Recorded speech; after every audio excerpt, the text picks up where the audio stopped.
कुछ सालों में चीन भारत की तरफ फिर से आक्रामक होता दिख रहा है। लगातार चीन की घुसपैठ ने भारत की नाक में दम किया हुआ है और ये अंदेशा भी लगाया जा रहा है कि भारत और चीन के बीच में एक बड़ा युद्ध ज़्यादा दूर नहीं है। रिकॉर्ड देखा जाए तो भारत और चीन के बीच एक ही युद्ध हुआ है जिसमें चीन ने जीत हासिल की थी और उसी जीत के साथ चीन ने भारत की कुछ ज़मीन पर भी अपना कब्जा कर लिया था। पर क्या आज का भारत चीन के साथ अपनी दूसरी जंग के लिए तैयार है? दोनों ही देशों के पास आज दुनिया की तीसरी और चौथी सबसे ताकतवर मिलिट्री है। सिर्फ इतना ही नहीं, दोनों ही देश न्यूक्लियर हथियारों से भी लैस हैं। तो क्या अगर आज भारत चीन का युद्ध होता है तो दुनिया में तीसरा विश्व युद्ध भी छिड़ सकता है? सवाल कई है और आज हम इनके जवाब देने की कोशिश भी करेंगे। अगर आप भी जानना चाहते हैं कि आज के समय में भारत और चीन का युद्ध हुआ तो कैसा होगा, तो बने रहिए वीडियो के अंत तक हमारे साथ। वीडियो शुरू होने से पहले चैनल को सब्सक्राइब करना और बेल आइकन दबाना ही मत भूलिएगा। पहले आते हैं पिछले युद्ध पर जो 1962 में हुआ था। इस युद्ध को समझना इसलिए भी ज़रूरी है क्योंकि इस युद्ध में हमारी हार के कारण हमारी कूटनीति से ज़्यादा राजनीति थी। हम उस वक्त को समझें तो भारत को ब्रिटेन के चंगुल से आज़ाद हुए तब कुछ ही साल बीते थे, लेकिन हमारी आर्मी के पास दूसरे विश्व युद्ध का एक्सपीरियंस था। भारतीय सेना के ज़्यादातर ऑफिसर्स उस वक्त दूसरे विश्व युद्ध के एक्सपीरियंस के साथ जंग में उतरे थे और चीन के खिलाफ इस जंग में असल मायनों में भारत की ही जीत होनी चाहिए थी, लेकिन भारत से गलती थी। भारत के उस वक्त के प्रधानमंत्री जवाहरलाल नेहरू हमेशा सेना रखने और सेना की ताकत बढ़ाने के विरोध में रहते थे। इसके दो कारण थे। पहला था नेहरू का गांधीवादी होना और अहिंसा को प्राथमिकता देना, और दूसरा था सत्ता जाने का डर। ज़्यादातर जो देश ब्रिटिश राज से आज़ाद हुए थे कुछ सालों में ही मिलिट्री तानाशाही के कंट्रोल में आ गए थे, जिसका डर नेहरू को भी था। इसीलिए सेना के बार बार कहने पर भी नेहरू ने सेना को अपग्रेड नहीं किया। और जब अचानक से चीन का हमला हुआ तो हमारी आर्मी अपनी पुरानी टेक्नोलॉजी और पुराने हथियारों के कारण मुसीबत में पड़ गई। इस बीच नेहरू का भारतीय सेना के चीफ ऑफ स्टाफ से भी बड़ा विवाद हुआ और ये नौबत आ गई कि बीच जंग में उन्होंने अपना इस्तीफा दे दिया। नेहरू ने इस्तीफा लेने से मना कर दिया, बल्कि संसद में भी इसकी जानकारी दी। इस्तीफे की बात सामने आने से भी भारतीय सेना का कुछ हद तक मनोबल टूटा और चीन को पता चल गया कि भारत में सब कुछ ठीक नहीं चल रहा है।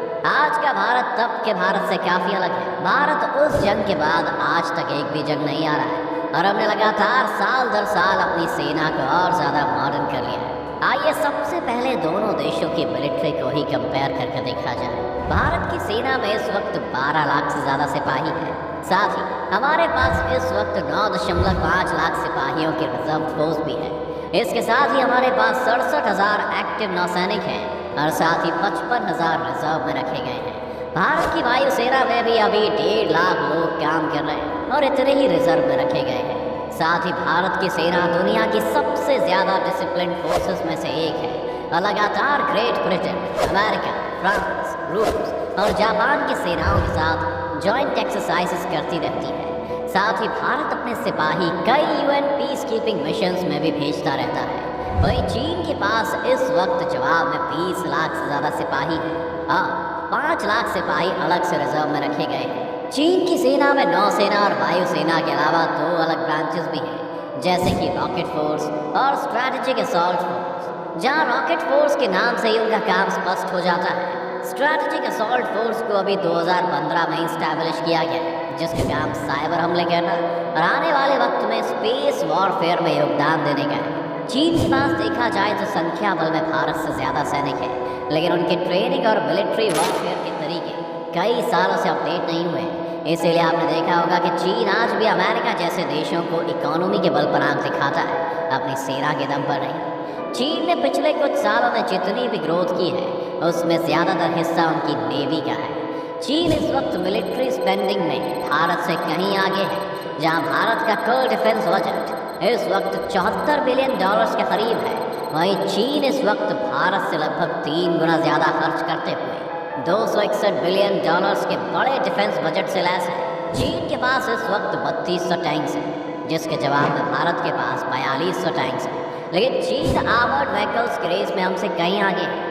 जहां भारत के पास इस वक्त 8600 आर्म्ड व्हीकल्स हैं, वहीं चीन के पास इसके 33,000 से भी ज़्यादा आर्म्ड व्हीकल्स हैं। जिसके साथ साथ उनके पास भारत से 10 गुना ज़्यादा रॉकेट लॉन्चर्स भी हैं। चीन के पास हवा में भी काफ़ी एडवांटेज है और भारत के 2123 एयरक्राफ्ट के मुकाबले चीन के पास 3200 5th जनरेशन एयरक्राफ्ट हैं।